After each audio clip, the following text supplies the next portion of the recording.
Olá, bem-vindo a mais um vídeo do Doce França, e nesse vídeo a gente vai falar sobre 3 pontos que normalmente passam despercebido, vocês não pensam na hora que estão se preparando para uma entrevista de emprego. Pouca gente faz isso, se você fizer vai dar um diferencial bem bacana na sua candidatura. Fica aqui.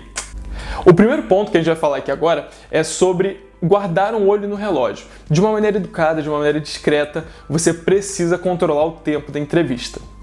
Por quê? Porque o recrutador, ele tem como hábito, ele tem como treinamento dele te deixar falar. Então, se você na primeira pergunta for falando tudo, se desembolando ali, se enrolando e não controlar o tempo, a primeira coisa que você vai falar tudo logo no começo e você não vai guardar nenhum mistério, nenhuma coisa a mais para as outras perguntas. Segundo, que o seu tempo vai estourar e você vai deixar de se sentir no controle da entrevista.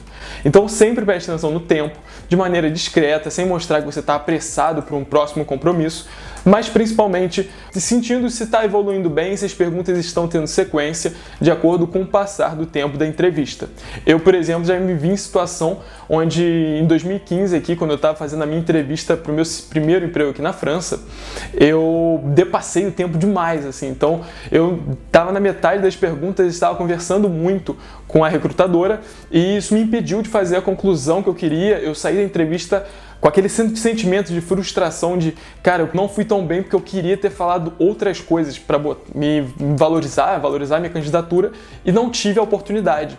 E essa falta de oportunidade foi porque eu não dominei bem o tempo, o desenrolar da entrevista. O segundo ponto é um ponto que a gente insiste muito dentro do Doce França, é a parte do treinamento, tanto de frente para o espelho quanto com outras pessoas. A parte de treinar em voz alta a sua entrevista, treinar em voz alta o que você vai falar.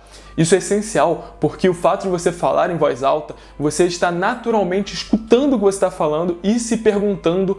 Não necessariamente você vai ser criticado ou avaliado pela pessoa da sua frente, mas é mais para você gerar uma autorreflexão sobre como está soando para os seus ouvidos aquela sua entrevista que você preparou, aquela sua resposta. E a terceira dica é que, como muita gente no Doce França começa a se candidatar para vagas aqui na Europa ainda do Brasil, a gente fala muito sobre entrevista à distância. Então, na entrevista à distância, uma dica importante é você se preocupar em não sair da reunião. Em nenhum momento você ser desconectado, ou então desconectar por algum acidente, ou então de propósito, de maneira intencional, para você não dar a imagem de que você está fazendo alguma coisa, foi ver alguma coisa durante esse intervalo, o tempo de você se desconectar e reconectar a reunião. É o terceiro ponto que muita gente acha que pode passar desapercebido, mas na verdade tem muita gente que é penalizada por isso também. Muito obrigado por assistir, muito obrigado pela sua atenção.